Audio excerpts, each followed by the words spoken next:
There are a lot of very fine first-rate minds in here. But by my experience in this building, none of you have ever been taught the tools by which your mind can work easier on the information that you get from the outside world. We concentrate on ideas and the structure of how people think. So memorizing things and writing it down on a test never happens in here at all. It doesn't happen once.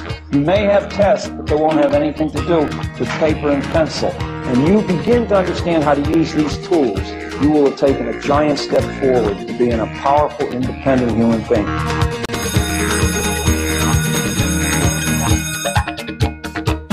Hey everybody, this is Brett. Welcome to School Sucks Live. Tonight on the show, the list of world's sexiest Asian tutors is out. Did I make it, you ask?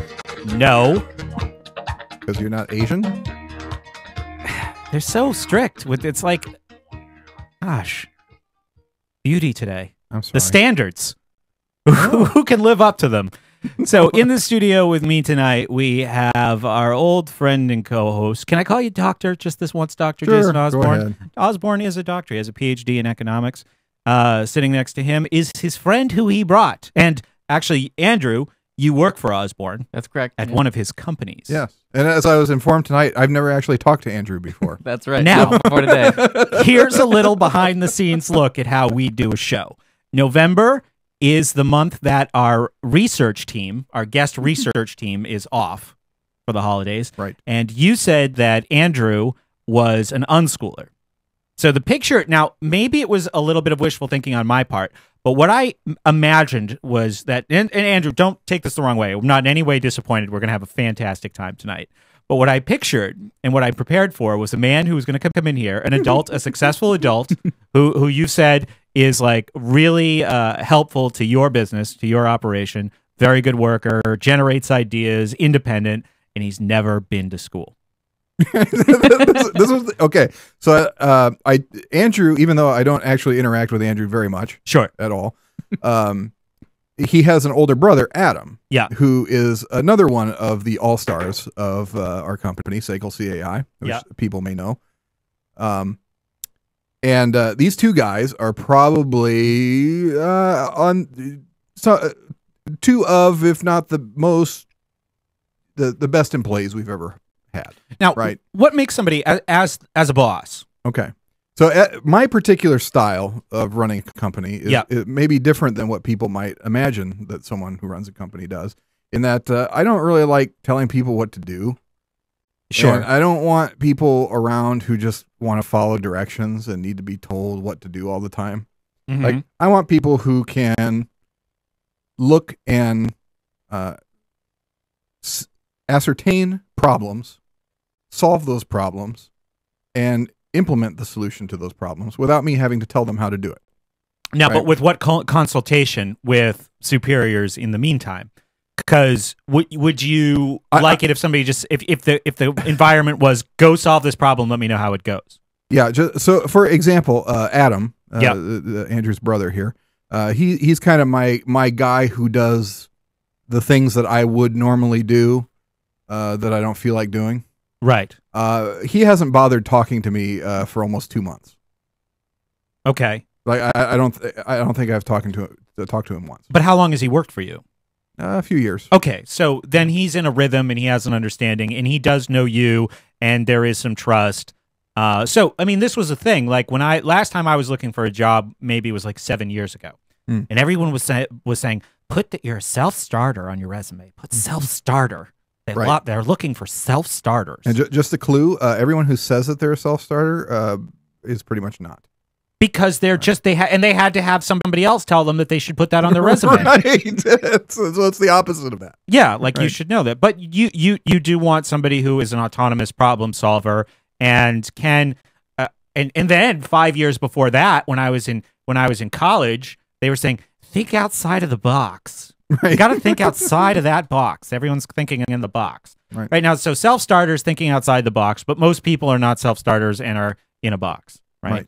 And we talk about on the show all the time, politically, with respect to education, the boxes that people are in that they refuse to acknowledge. Right. So boxes are very popular. It's a very boxy kind of world. It is boxy. So back to the story of Adam and Andrew. Sure. So Andrew's brother Adam had, based on the conversations that we've had, he had built in my head this mythology that these two brothers had lived this life of not going to school. Sure. And he would say things to me like, oh, yeah, we never had to study any particular subject. We just studied whatever we felt like studying. And so my confirmation bias, knowing these two guys and how they function and that they have brains and can make decisions and do things quickly and awesomely. Yeah. I just assumed that meant that they had not been through school, because I don't know people who have gone through school Okay. that can behave this way, right? Well, there's some truth to that. When I was in 6th grade, I got to pick whatever foreign language I wanted to try, and I started with Japanese, and I just went on, did that on my own. You did it on your own. Yeah, we just got a little booklet with a little cassette tape, and I just went to town on that. But So we've talked about our school experience before. I went to 12 years of public school. Count them, 12. And then 4 years of undergrad at a mediocre college and 2 years of grad school at a slightly above mediocre college. Osborne, you were, homeschooled for a while. You went to a traditional public high school, right? And then I went to high school for 2 years. Okay, and then you went through about 6 to 8 years of college, guessing? Yeah, 8, 9. 8, 9, like that. and wound up with a PhD. I wound up with completing a certificate program to be certified in secondary education, and I was like maybe 9 to 12 credits short of a master's when I left. You did go to school, so all of my show prep on the unschooling stuff, we'll just keep that page separate. But if you want, you can call 843-JOIN-SSP or Skype into School Sucks Live if you have an unschooling success story or even questions about it. Like, I'm still prepared to answer some questions. And we're just talking during our pre-show tonight about how I'd like to get away from some of this language of unschooling and homeschooling. And I like home education, a term that I learned from Laurette Lynn. You said, Osborne, you like... I like natural education, because I don't like the idea that people are just stuck in their homes. Yeah. Instead of actually engaging the world. And the other thing that I like about natural education, which not enough people are saying, I think we should start using that on this show. Yeah, well, and it's the idea. This is how people learn every day. Like adults who aren't in school, that's how they learn. They want to learn something, they go learn it. That's natural, right? Yeah, because learning is living, and for so long we're taught to compartmentalize the two, right? Like school is not part of living. And school is where learning takes place. Mm-hmm. So they're like separate, and as far as their fun and enjoyment and the intrinsic motivation of hobbies and living versus learning, which happens in school, they're pretty much diametrically opposed as far as like one is coercive, one is forced, one is compulsory, and the other is chosen freely. And we know that when things are chosen freely by us, they're fun, they're exciting, they're satisfying. And when we're forced to do things, they suck. And we have a show here called School Sucks. Now, also, Andrew, you had no idea what you were walking into tonight. That's you don't correct. even know what we're doing here. No idea. School Sucks sounds very negative, doesn't it?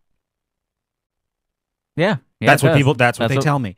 Yeah. I thought it was a good when I came up with the idea for a podcast. We only started doing this live show about 6 months ago, but did a podcast for many years, and I thought it was a good marketing package, because I had worked in education since the year 2000. And one thing that kids always told me is school sucks, but it's not just like a slogan, like this reductive, dismissive slogan. School seems to take out of so many of us when we're young, we're creative, we're imaginative, we're independent, we're optimistic. Look at most people by the time they're 18. And what you said, the schools you went to were different than most public high schools, right? Or most public school experiences. So I'd like to hear a little bit about that when we get back. We're also going to talk about these Asian tutors, these sexy Asian tutors, and some thinking that I've done as a result of that story that I read, and we'll share it with you. 843-JOIN-SSP. We'll be right back.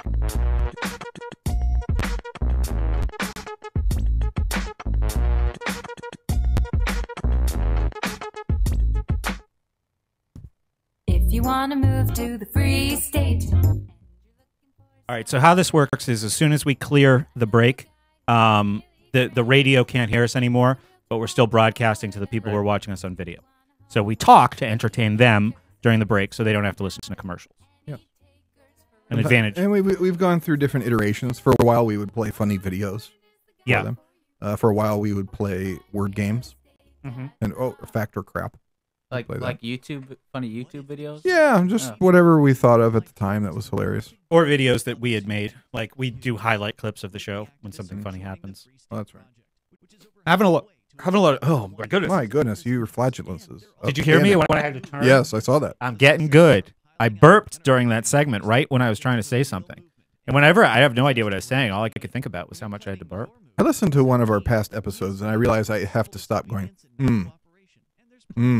I do that a lot instead of saying, I agree, or I concur, or, something similar. I go, right. That's what I do. That sounds the like manly grunts. a rap song. Yep. Right.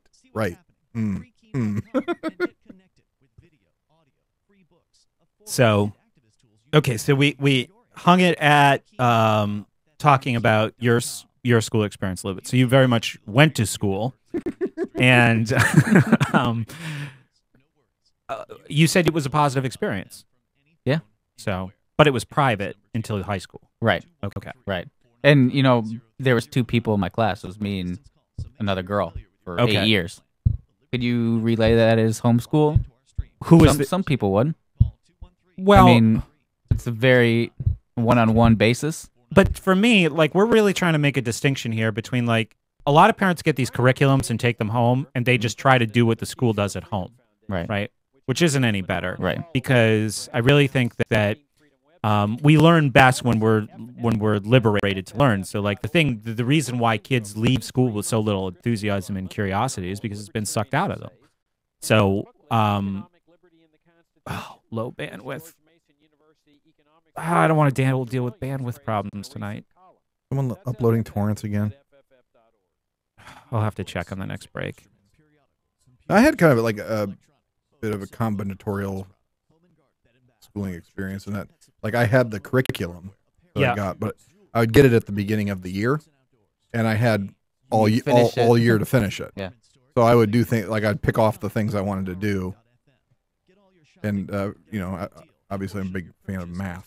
So I would do my math first, and then I'd get more math books, and I'd do math for like 6 months, and then the end of the year would start looming a little closer, and I'd be like, I got to plow through these. Yeah, I'd say that's about what Adam went. His experience was. Christianity and the stories that I was told. I'm just seeing where we are on the break. Yeah. I don't remember hating anything in particular, other than like these historical biographies I would have to read. Like, I remember reading about this one about Robert E. Lee. I just hated the crap out of it. Yeah, we would get a math book beginning of the year, and you'd say we have to get through this. Well, if you got through it in 3 weeks, you were done with it. Yeah. Well, the difference being, like, I'm sure you've seen the Saxon math textbooks, right? That's they what we use. They use those in the schools. Mm-hmm. Well, when you use that in school, like, what percentage of it do you get through in the year? Like a quarter. Like a quarter. Oh, I did that with a girl. This girl. She went to middle school in Greenland, New Hampshire, and her teacher. We can swear during the. You don't sound like you swear a lot. If I get on a rant, I will. Can't. You can sign up. We're coming back. Can't swear during the show. Can swear during the breaks. Updates at updates.lrn.fm. That's updates.lrn.fm.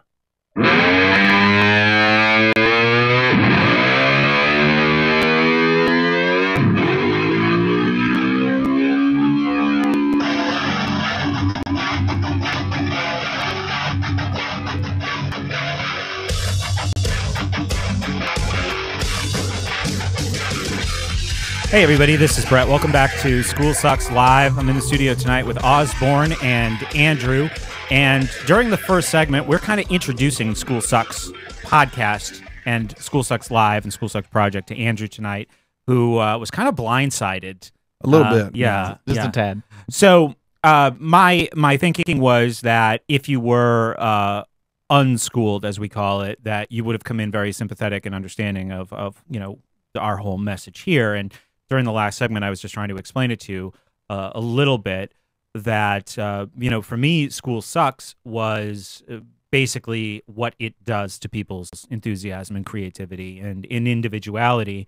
And I don't think it's like a conscious conspiracy for everybody who's participating in it. I just think it's sort of the natural consequences of a very unnatural system, a very unnatural way of learning or education, because learning is living. Learning is natural. You live, you learn. That's a saying.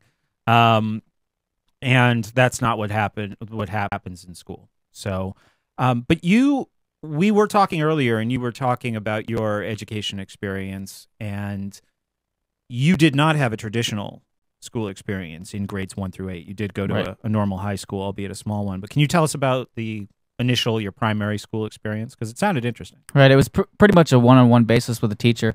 There was one other person in my class for the whole 8 years I was there. Yeah.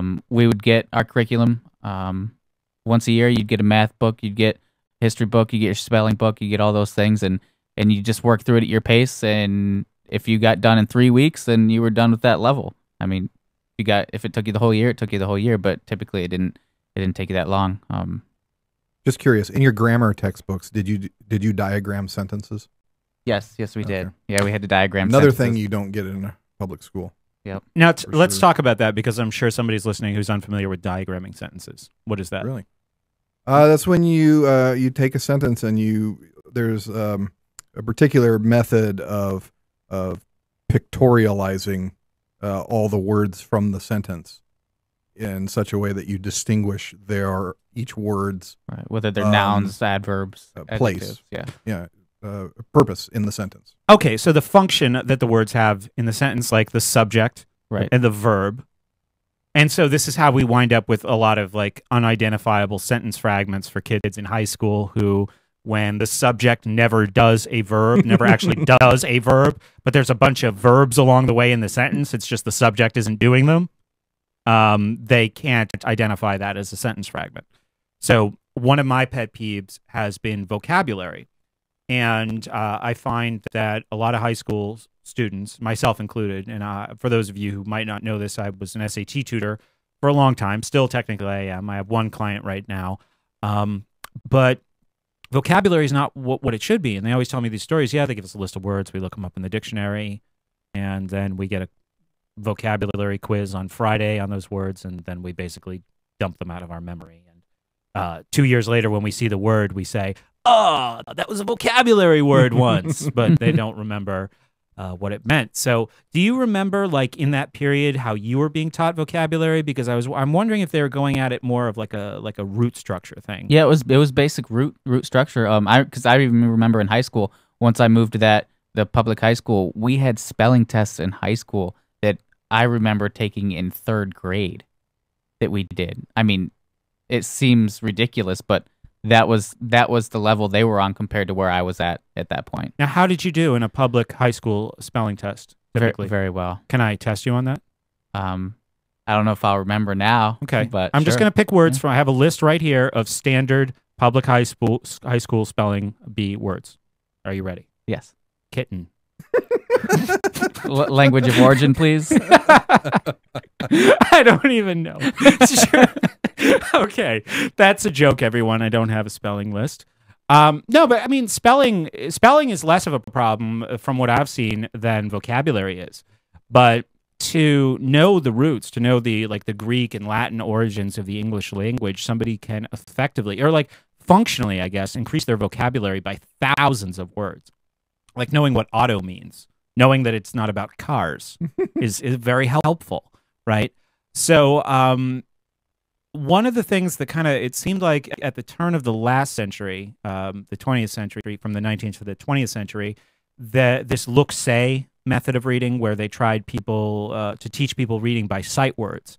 So you would just see a word and try to remember, almost like you would memorize aspects of a picture, right? So you see the beginning and the end, and you say, I know that, kitten has a K at the beginning and an N at the end. So then you see the word kindergarten and you say, kitten. So that was another common problem, is the way that people were being taught to read. and taught to increase their vocabulary. The same way they teach math. It's just all about memorizing formulas and concepts rather than teaching how to derive those concepts from first principles. Sure, and thinking about math almost like magic, right? Like the distance formula is not a magical spell that tells you the length of a line on an XY axis, right?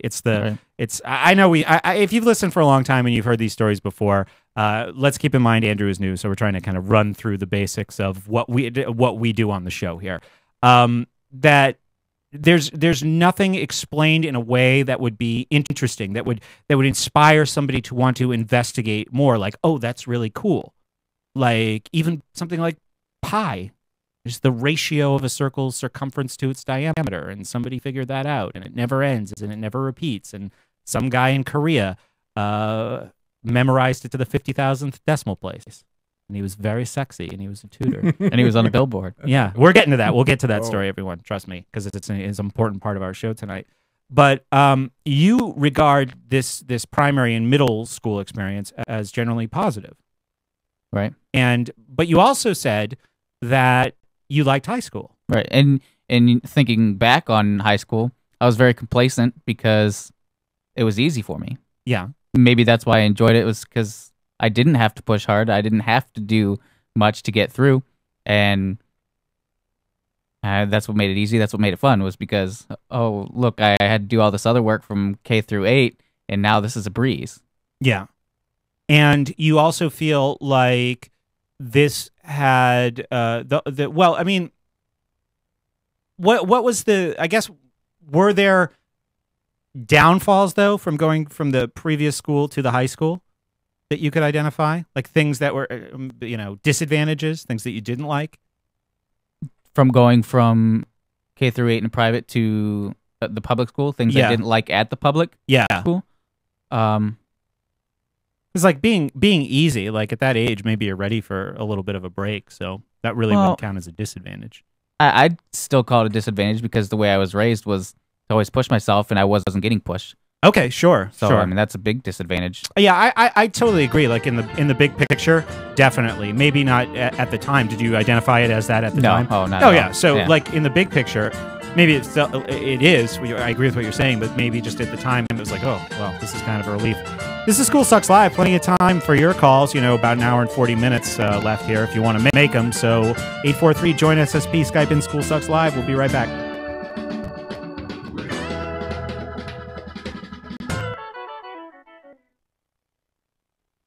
I just heard the best sales pitch I've heard in a long time. On an airplane, Okay, so the flight attendant announced, if you paid more I want to than deal with a $75 conservatism for your thing. round-trip ticket, you overpaid. Are you ready for that? This is brilliant because everybody on the flight Sure, paid go ahead. more. Sure. And I was All right. Let's do struck it. by how all the road What's the best segue into that? reading and working and looked up. The announcement invited us to apply for the airline's credit. Probably Well, not. sure. His school is conservative. Okay. Right. There we go. I want to slice into that real quick, though, about how you said that they weren't taught why they were doing things in the public school systems and things like that. And I think that's what makes me the trainer that I am at the company, is because I can always press people to think of it as why are we doing these things, and they understand it better. But Oh, right. Instead of just memorize instead this. of just memorize this, Like the way Sarah used to. exactly yeah. why you do it makes them understand it better, because that's the way I was initially brought up. That's not the way they were brought up. That's not the way they were raised in the public system. Mm-hmm. Yeah, that's a good point. We should talk about that. But that's a good valuable takeaway maybe from because that's never explained in high. I mean, could you tell that difference? Like even reflecting on high school, that we're never really told why. Oh yeah, Anything mm-hmm. that I remember anyway. Call if you're watching. Call in. We got latecomers who want to be filled in real quick. So in a nutshell, we have an accidental guest, Andrew, who I brought under false pretenses. His brother told me he was unschooled, so I thought it'd be fun to find out about his experiences. Turned out he went to school the entire time. So that's where we're at. Andrew, or what? Adam is the brother. Yes.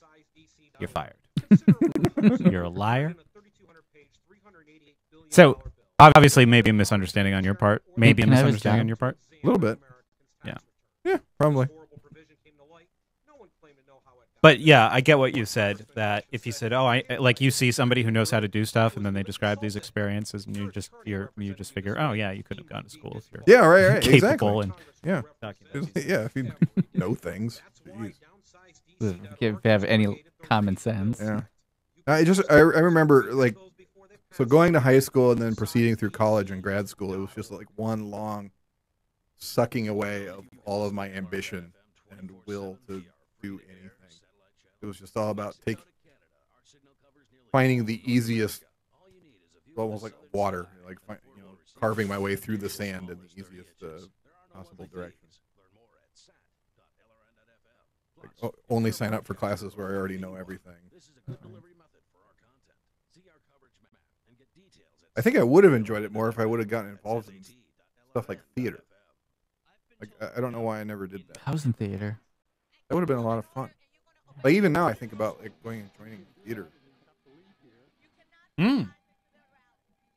But I don't know anyone. Someone else wanted to do it with me. I would like to more do film than theater. I do. I am a Freemason for those who don't, and I am the one who delivers the lectures. Whoa! What lectures? There's 3 lectures in Mason. Oh, you still do it? I haven't done it in probably a year or 2. Yeah. They're long, like half-hour lectures that you have to memorize word for word. Your wave is getting a little low. Can you? I think I had my microphone turned the wrong direction. It sounded like that. Yeah, that's perfect. Anyway, it's long, like half-hour lectures that you have to deliver word for word perfectly. Yeah. And not only that, but they're not written down anywhere. They're in code, and you have to, like, to learn them, you have to decipher What's up them. next? Visit the Liberty Radio Network program guide to find out at shows.lrn.fm. That's shows.lrn.fm.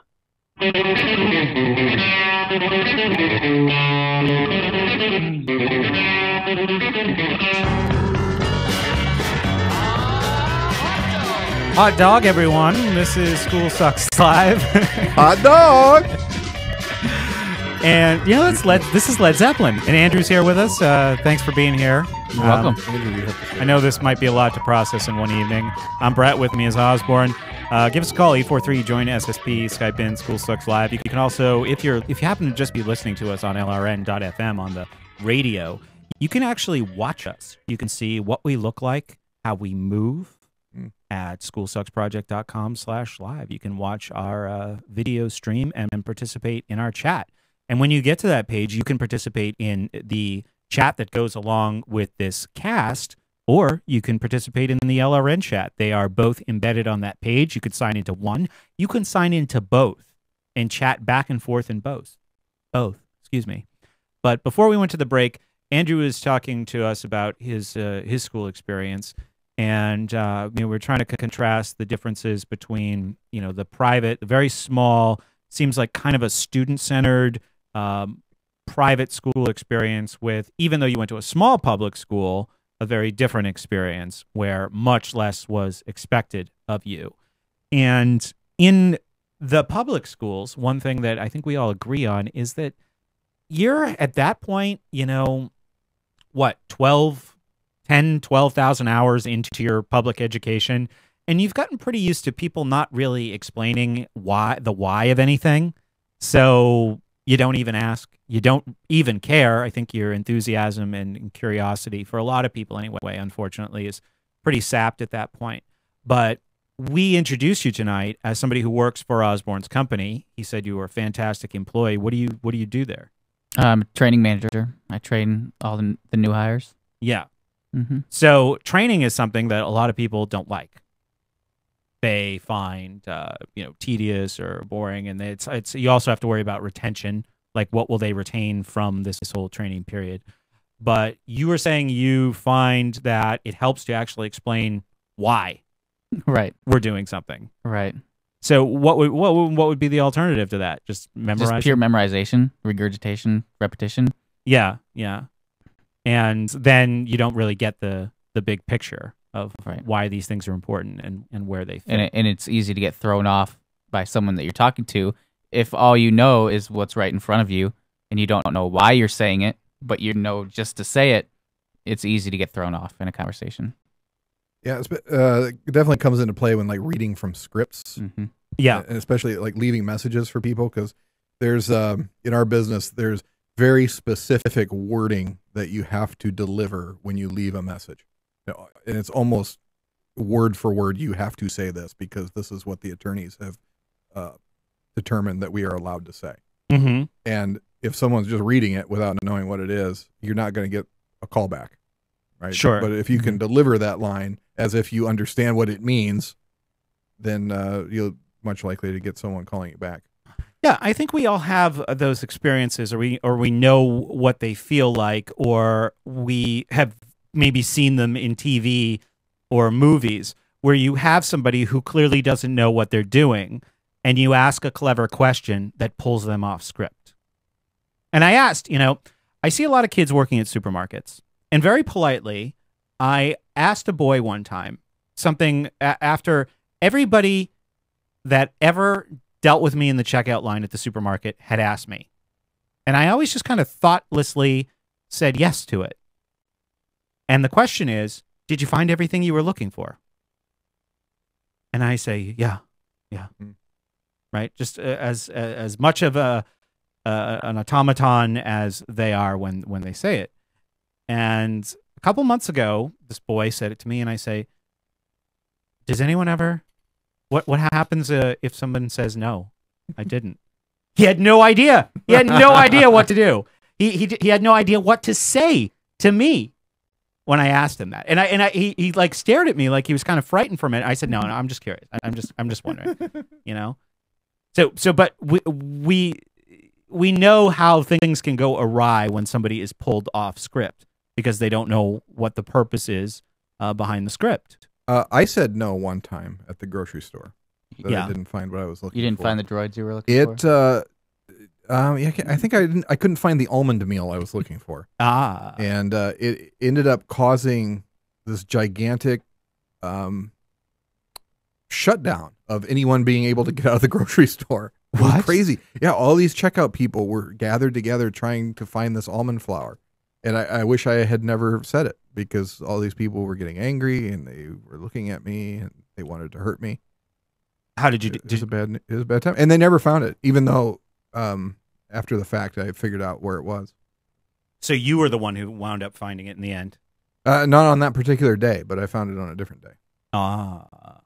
So what was the reaction when you first said, no, I didn't find what was the first thing that happened? There was a little bit of frightening. Yeah. Well, what are you looking for? And I told them, and they all looked at each other. They have no clue what I was talking about, of course. Almond meal or almond flour, or whichever one of those I said. I'm like, yes, you take almonds and you grind it into powder. Oh, I don't know. Sounds delicious. So then they have to consult with every other checkout person. Right? So then they get into a huddle like a bunch of football players. Yeah. And then they disperse and I'll go around the store looking for it. Just leaving customers at the checkout line. But then in a moment of redemption for all these high school checkout kids, one time I went into the supermarket and I said, where's coconut oil? And the kid's like, he said, aisle 13, about 3/4 of the way up, like that. Whoa. Yeah. Pretty awesome. So he probably asked questions during training. Maybe he just memorized the layout.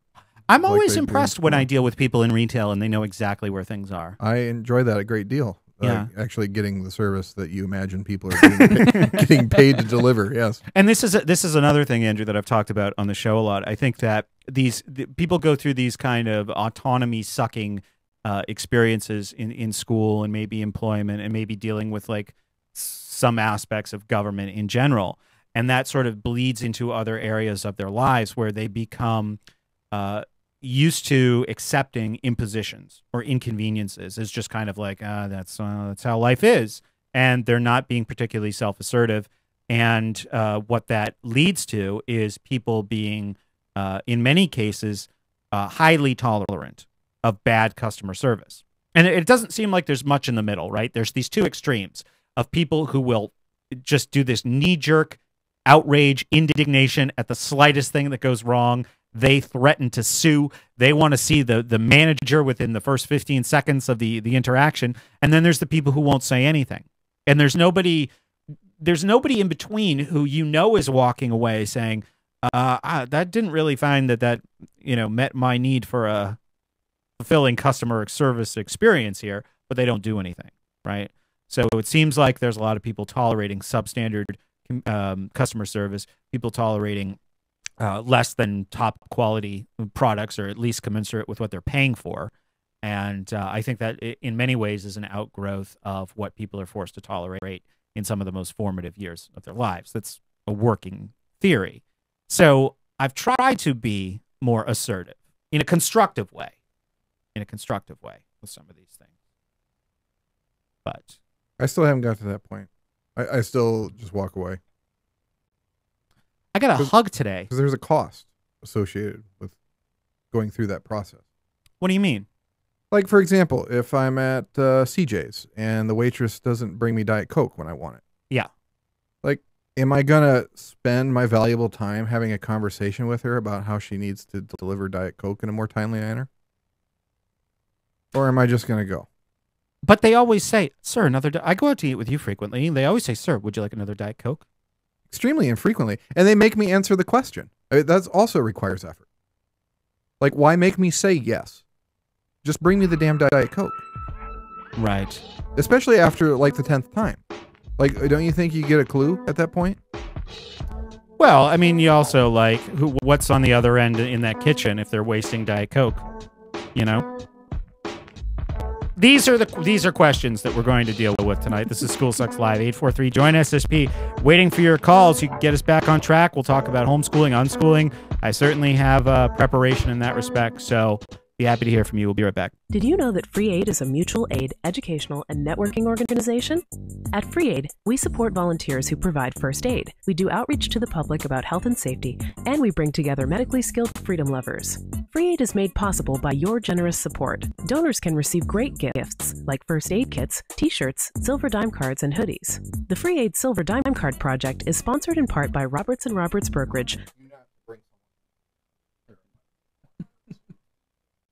I worked at a restaurant.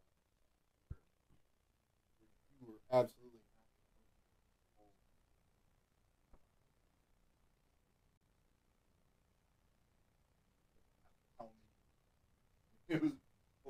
My parents owned a restaurant that I worked at. If they didn't eat it, I ate it. No, this is the iron skillet. Yeah. This is the place where and Rosetta Stone has made What's that? One behind you. Why? What are you doing? Oh, let's see if I can. No, you're not. You're out of that is a perfect spot for whatever private thing you need to do, because you are just out of the sight of both cameras. If you see those two camera shots right there, where I put the two cameras together, Osborne is right in the middle. And Osborne, if you could, yeah, go like this, like I do when I'm in two different, like when I'm going over the state line. I'm like, I'm in two states at once. You may want to help expose others to our great programs. To assist you in doing you ever done that? You'll find resources at promote.lrn.fm, including details on how to get a free bumper sticker, quarter-page flyers you can print out and distribute, banners for your website. Jump on your mic if you're gonna. I went to that spot with Colorado, Utah, New Mexico, and Arizona, and did 4 at once. Whoa! With my butt sat. Did you have to lay down or sit down? I've never even been there, but I totally made that up just for content. Nice. What's he texting you? Plus ham and weather. He's probably listening. It's the nicest radio I've ever owned. If you're not familiar with the C. Crane Company, their products are lauded for their quality by experts the world over. That's impressive. Okay. Well, at least he didn't. I'm surprised you listened. Text you a picture of his penis. What was that? Was that his brother? That was my brother. Yeah. So he actually listened to us. Oh, I hope he didn't hear me call him a liar.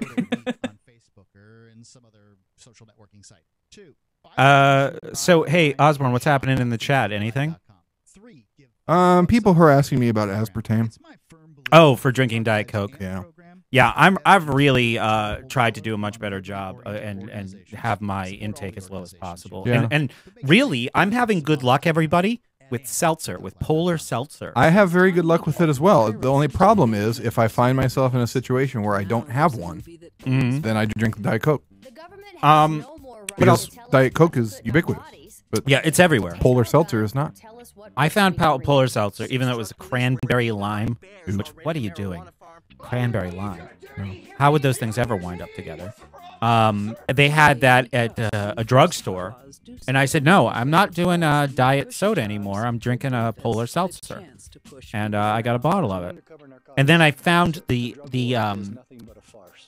drugstore brand cola was sweetened with Splenda. What are thoughts on Splenda in the chat? Just as bad. I think. The people I talk to in the paleo community and my wife, they all say the Splenda is just as bad. And the paleo people are just as down on like stevia or any other natural sweet. Well, how do we get sweet things? I think the idea is not to have bullshit. Via their websites. I think we're coming back, but we might have another minute. LRN.FM. That's amp.lrn. I like sweets.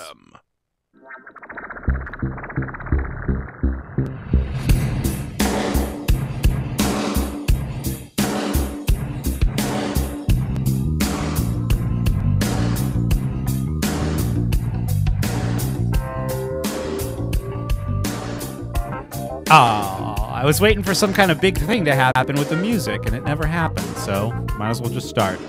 You got no music? No, there's music play. You don't have your cans on, but no. Like all our intros are like they should explode in and kind of explode out, and they don't. That one kind of confused me. Our bumpers are into rotation. Oh, hey, if you're just joining us, School Sucks Live. I'm Brett, with me, Osborne and Andrew, and yeah, I was waiting for like a big punch to come in, like dramatic. Didn't happen. Never happened. Sometimes, bumper music, music beds, just like ordinary life. No big dramatic moment, to seize. So where'd we leave off, guys? We were talking about customer service and Diet Coke. And for those of you listening on LRN, you didn't hear all the people in the chat berating us for not eating sugar. But saying that we shouldn't have Splenda and aspartame. And right. I think the aspartame thing is certainly good advice, and there might be similar. Andrew, you're saying similar research or feelings about Splenda. Yeah. I think if you're consuming aspartame at a level that will kill you, replacing that with the same level of sugar is also going to kill you. Yeah, okay. I think so. If you just started drinking regular Coke, and that's even worse. That's not just like sugar. Well, no, that's corn syrup. Man. Yeah, that's high fructose corn syrup, which is in everything. Yeah, and well, we do okay finding things that it's not in. I don't think we had any tonight in anything we had, right? Try not. You never know at a restaurant, though, man. They're always throwing crap. Yeah, on there thickeners and corn syrup and like that seasoning on that shrimp we had. I mean, I'm sure there's like MSG and crap in there. They really. I mean, what do you do? Yeah, what do you do? And people will call things low carb that has like 30 grams of carbs in it. Yeah, I saw that at Cracker Barrel. If that's the only thing you had all day, I guess that would be low carb. Yeah, sure. I mean, you could get away with. I think low carb. If you're active, you can get away with 75 to 100 grams a day of quality carbs. I believe so. It shouldn't be 2 slices of Wonder Bread and a Mountain Dew. No, that shouldn't be your carbs, because that's probably 100 grams of carbs at least. Yeah, there's a difference between getting your carbs from spinach and getting your carbs from wheat product. A sweet potato. Yeah, probably has 50. I would say. A little starchy. Yeah. If you're trying to lose weight, you should probably avoid them. Now, I had sweet potatoes twice this past week. Yeah, I would eat. What kind? How were they formed? Mashed? No, just solid sweet potato. Yeah. Butter, cinnamon. Sounds nice. I had 4 Arby's roast beef sandwiches for lunch. That probably wasn't good. Probably wasn't good at all. Probably not. No. Now, especially like, do you look at the Arby's roast beef? How it's got like it looks like oxidized copper. The green lines running through it. Do you see? You've seen that? What the hell does that come from? I don't know. I just inhale it. I don't look at it. Are you supposed to have a certain amount of oxidized copper in your blood? I don't know. But yeah, go grab yourself an Arby's roast beef sometime. Just lay it out and look at it. Listen, if you're eating at any place that has a drive-through, I do not recommend Osborne's advice of laying it out and looking at it. One time I did, this is not a kid subject and not really a regular show subject, but I'll edit this segment out of the podcast. That's fine. One time I did a hallucinogenic drug and went to McDonald's and separated all of my food by color. and then ate. Now I don't do this anymore. This is not like romanticizing this. I don't recommend doing the things that I did. But then I ate by color. Wow. And it makes a fun story. And But the kids, you can just tell people my story. Yeah. You don't have to try it yourself. That's crazy. So, I have never done hallucinogenic drugs. I don't recommend it. I know lots of people who do recommend it. A lot of people do recommend it, and I think it depends on what you're talking about. I certainly would never do LSD because the truth is, and I told kids when I used to teach in that kind of reform school, but it was a day school, and these kids were like huffing, computer cleaner and stuff like that, and they were all into LSD, and I said, you're not getting LSD, you're getting like some kind of chemical mixture that just makes you trip. It's probably crushed up Dramamine or something, so don't do drugs. And if you do, stick with the mushrooms. Sure, but I don't think that I've done shows about this before. Like, I don't care what adults do, but I don't think that that's a time where you really want to be. And some people would say that this is leading to mind expanding, experiences where you'll see how much of everything being imposed on you is BS. But for me, I smoked a lot of pot when I was in high school, and I felt like it really put my guard down. Like I wasn't using my mind to defend myself how I should have, because I was just high all the time. I think way too many kids use the marijuana to escape their problems. Yeah, and that's when it becomes harmful. And I think they use it as an excuse too. I mean, this is what I saw. Like, have you ever heard somebody say, "I don't know, man, I'm such a pothead"? Like kids used to say. No, I heard that a lot, and I certainly, kids would burn out on drugs like marijuana or maybe LSD. And they just became these like adorable little know-nothings who couldn't really be blamed for anything they did or said, or they smashed their car into yours in the high school podcast, and you'd pat them on the high school parking lot, high school podcast. That's us. No, in the high school parking lot, and you'd pat them on the head, and no, there were people like that. Sure. And I remember this kid. We called him House because he was big. His name was Brian. He couldn't even keep his eyes looking at you like during a conversation, and all he did was smoke pot, and he like couldn't even speak in complete sentences, right? Oh. So we thought he was like ruined, and probably hallucinogenics too. So we thought he was ruined for life. And then I run into him in Newmarket, New Hampshire, which is out by the seacoast a little bit, and he runs a business. He runs the credit card machines at all these places, and he's a millionaire.